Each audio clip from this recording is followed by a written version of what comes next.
Let me show you how to use the switching module. The tool is designed with a hook and a pin.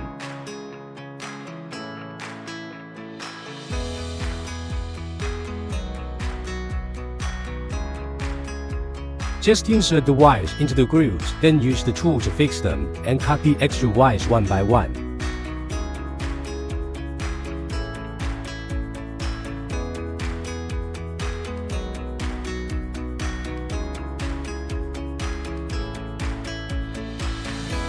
By the way, 10 pairs LSA disconnection modules use normally open to piece contact.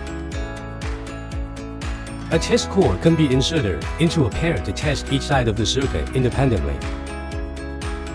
The center contact point can also be used for overvoltage or current protection. And contacts that ensure the highest degree of reliability even under the most adverse environmental and climatic conditions are completely reliable. Got stack connection between the contact and conductor. Finally confirm that the wires are securely fixed. Thanks for watching. The Apple, your partner in growth.